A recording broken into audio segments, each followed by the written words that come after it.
کیا آپ نے کبھی سنا ہے کہ جھوٹ کے پاؤں نہیں ہوتے؟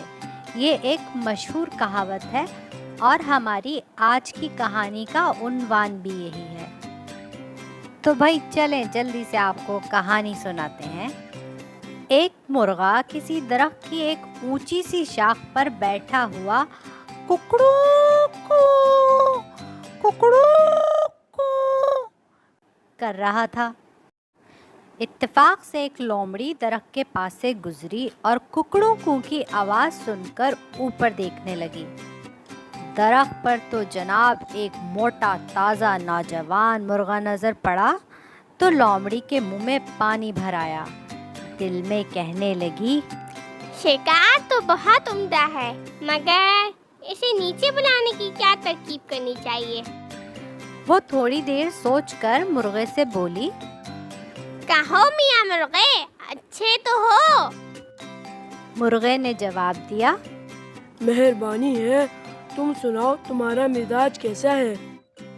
لومڑی نے مسکرا کر کہا، تمہاری دعا سے ہر طرح کا آرام ہے۔ ہاں لو، میں تو بھول ہی جاتی تھی، میں نے آج ایک بہت ہی اچھی خبر سنی، تمہیں کچھ معلوم ہے؟ مرغے نے جواب دیا، کیسی خبر؟ مجھے تو کچھ معلوم نہیں۔ لومڑی نے کہا، ارے تمہیں ابھی تک اطلاع نہیں ملی؟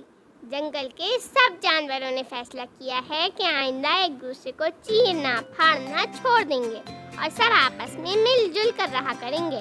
اس لیے اب تمہیں مجھ سے ڈرنے کی کوئی ضرورت نہیں۔ آؤ اس درخت کی ٹھنڈی چھاؤں میں بیٹھ کر کچھ دیر باتیں کریں۔ مرغا ہنس کر بولا، نہایت اچھی خبر ہے، مگر وہ دیکھو سامنے سے کون آ رہا ہے؟ لومڑی نے گھبرا کر پوچھا، کون ہے کون ہے کون ہے؟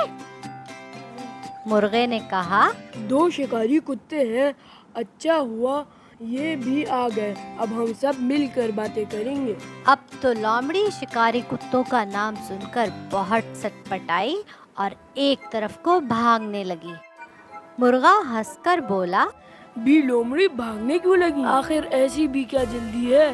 ذرا دیر ٹھہرو، میں نیچے آتا ہوں۔ وہ کتے بھی آ گئے، اب ہمیں ایک دوسرے سے ڈرنے کی کیا ضرورت ہے؟ آؤ بیٹھ کر باتیں کریں۔ لومڑی نے کہا، نہیں نہیں، ہو سکتا ہے ان کتوں نے بھی تمہاری طرح یہ خبر نہ سنی ہو۔ اچھا، میں پھر کسی وقت آؤں گی، خدا حافظ۔ یہ کہہ کر لومڑی یہ جا وہ جا۔